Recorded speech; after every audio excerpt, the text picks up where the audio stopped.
I want to make sure we get to the story about Khloe Kardashian and Savannah Guthrie. Why not, of course. But basically, some background. Savannah Guthrie, House of Today, recently apologized to Khloe Kardashian for, in 2012, asking Khloe Kardashian about rumors that Robert Kardashian is not her biological father. Guthrie made an apology, and then Khloe Kardashian responded and said, quote, "It takes a big person to take accountability," in an Instagram post. So let's get a little bit here, S9, of the Savannah Guthrie response. You may be wondering why I think any of this is relevant. I'll explain that after we watch the clip. I think I told you about this before. I asked Khloe Kardashian like 10 seconds before we were going to break about the rumors that her father wasn't her father. I was so embarrassed because I felt like all this pressure I just started, and I felt like the producers wanted me to ask this dishy question, but I didn't want to.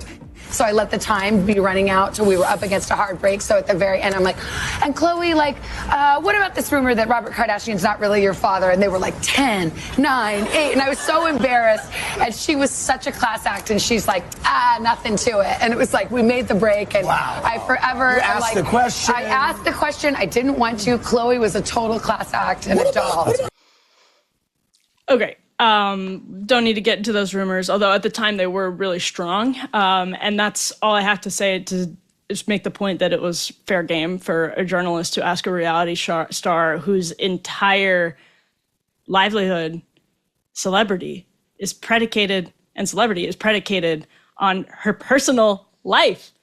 That's why Khloe Kardashian was on Today in 2012, is because her career is built on her freaking personal life. So her personal life is fair game for a journalist. Now, again, Khloe Kardashian responded, "It takes a big person to take accountability," on an Instagram post, and said something, quote, "I just love her."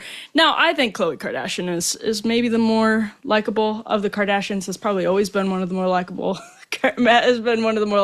of the Kardashian orbit, and her handling of this both in 2012 and now is a good example of why she did really brush it off pretty breezily when Guthrie asked the question back then and said, "I guess I don't know who my dad is," sort of jokingly, and here was pretty classy in response to Savannah Guthrie. But if you were listening to this, what you didn't see was the chyron in the clip on the Today Show was an Ask Me Anything, like they're on Reddit or a podcast or something. So here you see legacy media being dragged kicking and screaming into the future, forcing their anchors to sit in chairs outside and do Ask Me Anythings. Incredible stuff. But the reason I think this story is just worth a moment's reflection is that she's, again, like entertainment journalism should have the same mentality as political journalism, because people in the entertainment sector are just as powerful as people in politics. And no, Khloe Kardashian is not passing legislation, even though Kim will come every once in a while and lobby on a bill. No, that's not what I'm talking about. I'm talking about the norms they set for the country, the things that they say. They're not individually as powerful as any individual senator, although you could argue in some cases that they're probably more powerful than certain people in Congress. But they are very, very powerful. They make extremely high-dollar business deals. They are in themselves like massive corporations, basically, and they have an effect on the country and on the culture. And every time I see someone who does entertainment journalism groveling to a celebrity, I'm just reminded that they so badly want to be on good terms with the subjects that they cover, which is something that happens in political journalism a lot too. And again, it's somewhat understandable. You have to operate in the same spaces, go into the same rooms. And Khloe Kardashian obviously didn't want to be asked about this extremely painful personal situation in her life. These rumors are very annoying to her. All of that, be it as it may, Khloe Kardashian's fame and money is built on top of being a Kardashian.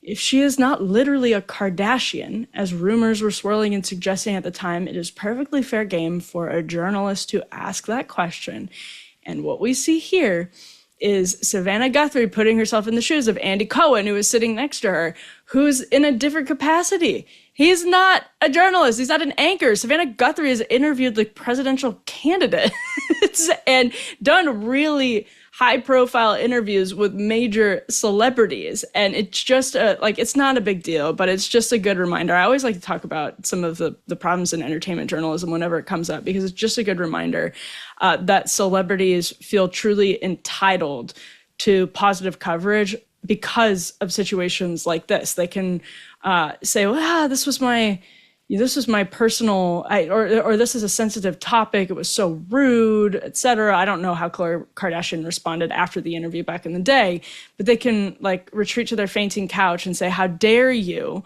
And entertainment journalists, it's like how everyone was bullied out of covering Joe Biden's like age in DC. They want access. And they want to, be at the same parties, and they want to be on good terms with the agents and the agencies and all of that. And again, like, it's not life or death, but it was just a somewhat amusing example of, I think, a real problematic mentality among powerful players who cover Hollywood and cover celebrities. I have been clear about this. Speaking of people just being open and honest about their positions, I'm not just pro-birth, I'm pro-life. And being pro-life means standing with mothers not only before their baby is born, but then long after. And that's exactly why I partner with Preborn and partner proudly with Preborn. Preborn does not just save babies, they make motherhood abundantly possible. They provide free ultrasounds and share the truth of the gospel with women in crisis, and then they stay with real practical help, including financial support for up to 2 years after the baby is born. This is what true Christ-centered compassion looks like, not just for the baby, but for the mother too. And here's where you can make a difference. Just $28 provides a free life-saving ultrasound, one chance for a mother to see her baby, and when she does, she's twice as likely to choose life.